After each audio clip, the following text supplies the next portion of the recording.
नमस्कार, बायजूस आईएएस हिंदी में आप सभी का स्वागत है। और आज हम 10 अगस्त के प्रमुख समाचारों पर आधारित कुछ प्रश्नों पर चर्चा करने वाले हैं। तो आइए शुरू करते हैं आज का डेली क्विज। आइए सबसे पहले क्वेश्चन नंबर 1 पर चर्चा कर लेते हैं। क्वेश्चन नंबर 1 है, समूह विस्तारित ट्रोइका को निम्नलिखित में से किन संदर्भ में समाचारों में देखा जाता है। और यहाँ पर आपको 4 ऑप्शन दिए गए हैं। तो यहाँ पर बात हो रही है विस्तारित ट्रोइका की। आप सभी को पता होगा कि अफगानिस्तान सरकार और तालिबान के बीच में शांति वार्ता शुरू हो सके, इसको लेकर के 2019 में रूस के द्वारा यह पहल की गई थी। और यहाँ पर रूस, चीन और यूएस का एक ग्रुप बना था जिसका नाम था ट्रोइका। यानी कि ट्रोइका की स्थापना रूस के पहल पर की गई थी और इसमें 3 देश शामिल थे और ये देश थे यूएस, रूस और चाइना।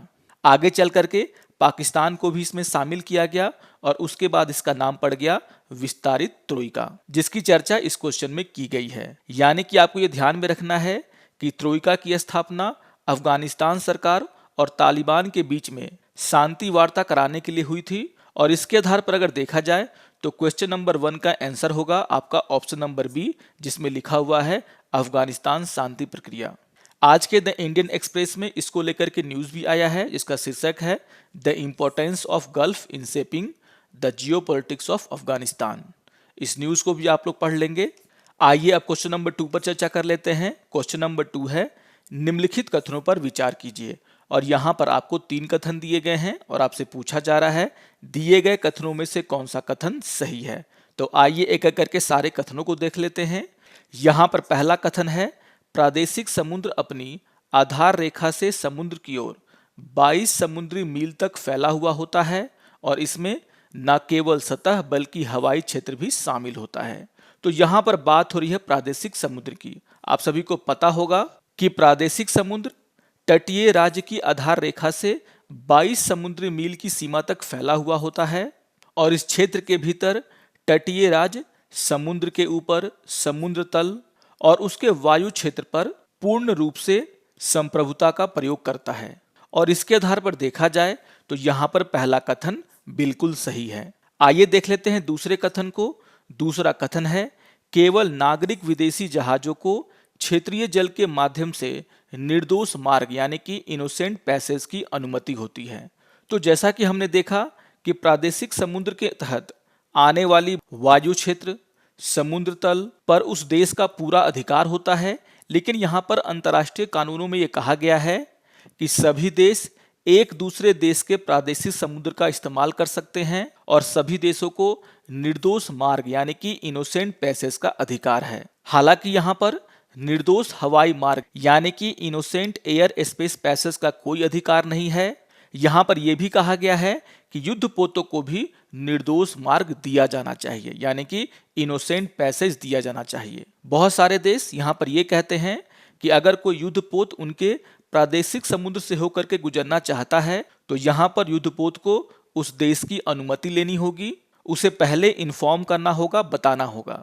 यहाँ पर आपको ध्यान रखना है कि प्रादेशिक समुद्र का उपयोग नागरिक पोतों के साथ साथ युद्ध पोतों के द्वारा भी किया जा सकता है। और इसके आधार पर देखा जाए तो यहाँ पर दूसरा कथन गलत हो जाता है, जहाँ पर कहा जा रहा है कि केवल नागरिक विदेशी जहाज ही क्षेत्रीय जल के माध्यम से निर्दोष मार्ग की अनुमति होती है। तो यहाँ पर आपको ध्यान रखना है कि नागरिक विदेशी जहाजों के साथ साथ युद्ध पोतों को भी निर्दोष मार्ग दिया जाना चाहिए।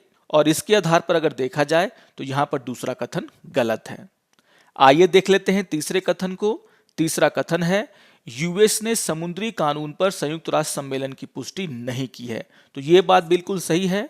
आपको ये ध्यान में रखना है कि अमेरिका ने यूएन क्लॉज को अंतर्राष्ट्रीय कानून के एक हिस्से के रूप में मान्यता दिया है, लेकिन उसने अभी तक इन कानूनों की पुष्टि नहीं की है। तो अमेरिका के द्वारा इन कानूनों को मान्यता दिया जाता है, लेकिन अभी तक उसके द्वारा इनकी पुष्टि नहीं की गई है। और इसके आधार पर देखा जाए तो यहाँ पर तीसरा कथन सही है। यानी कि क्वेश्चन नंबर 2 का आंसर होगा आपका ऑप्शन नंबर सी, यानी कि पहला और तीसरा कथन सही है। तो बहुत ही इंपॉर्टेंट क्वेश्चन था ये। इससे जुड़ा हुआ न्यूज आज के द हिंदू समाचार पत्र में आया है, जिसका शीर्षक है PM set out framework for maritime security. इस न्यूज को भी आप लोग देख लेंगे और इसी को आधार बना करके इस क्वेश्चन को बनाया गया था। आइए देख लेते हैं क्वेश्चन नंबर 3 को।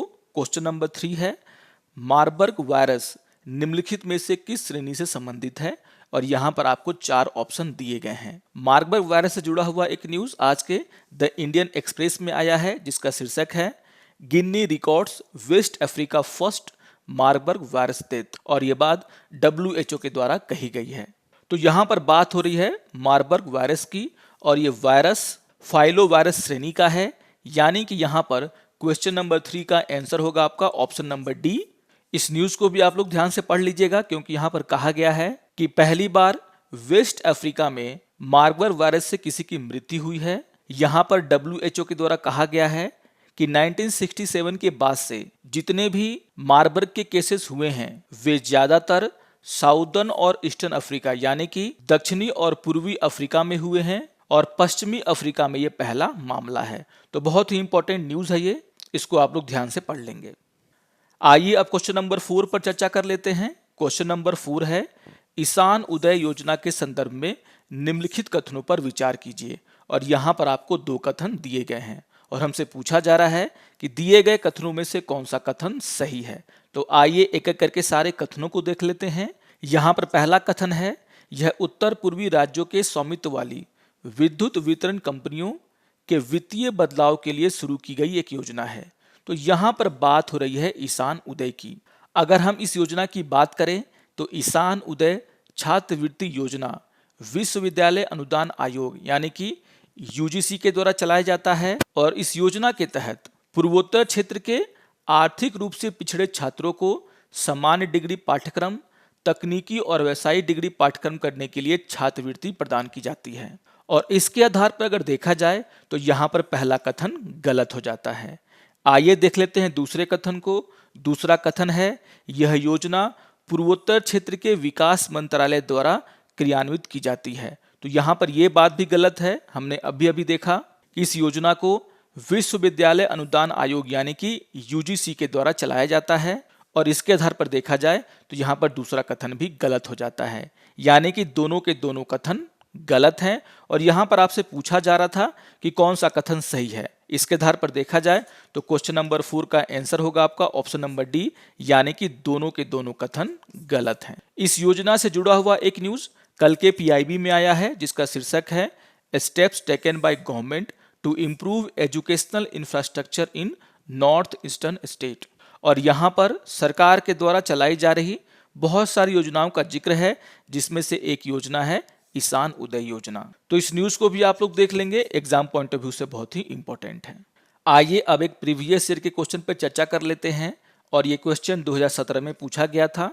यहाँ पर क्वेश्चन नंबर 5 है, वाणिज्य में जीवों और वनस्पतियों के व्यापार संबंधी विश्लेषण यानी कि ट्रैफिक, जिसे हम इंग्लिश में trade related analysis of fauna and flora in commerce के नाम से जानते हैं, के संबंध में निम्नलिखित कथनों पर विचार कीजिए। और यहाँ पर आपको 2 कथन दिए गए हैं और हमसे पूछा जा रहा है कि उपयुक्त कथनों में से कौन सा कथन सही है। तो आइए एक एक करके सारे कथनों को देख लेते हैं। यहाँ पर पहला कथन है, ट्रैफिक संयुक्त राष्ट्र पर्यावरण कार्यक्रम के तहत एक ब्यूरो है। तो यहाँ पर बात हो रही है ट्रैफिक की, और अगर ट्रैफिक को देखा जाए तो ट्रैफिक एक गैर सरकारी संगठन है जो जैव विविधता संरक्षण और सतत विकास दोनों के संदर्भ में जंगली जानवरों और पौधों के व्यापार पर विश्व स्तर पर काम कर रहा है। और इसके आधार पर अगर देखा जाए तो यहाँ पर पहला कथन गलत हो जाता है। आपको ध्यान में रखना है कि यह एक गैर सरकारी संगठन है। आइए देख लेते हैं दूसरे कथन को। दूसरा कथन है, ट्रैफिक का मिशन यह सुनिश्चित करना है कि जंगली पौधों और जानवरों का व्यापार प्रकृति के संरक्षण के लिए खतरा नहीं है। तो ये बात बिल्कुल सही है। ट्रैफिक इसी को आधार बना करके पूरी दुनिया में काम करता है, और इसके आधार पर देखा जाए तो क्वेश्चन नंबर 5 का आंसर होगा आपका ऑप्शन नंबर बी, यानी कि सिर्फ दूसरा कथन सही है। आइए अब आज के तथ्य के ऊपर चर्चा कर लेते हैं, और आज हम चर्चा करने वाले हैं राष्ट्रीय खाद्य तेल मिशन तेल पाम के बारे में।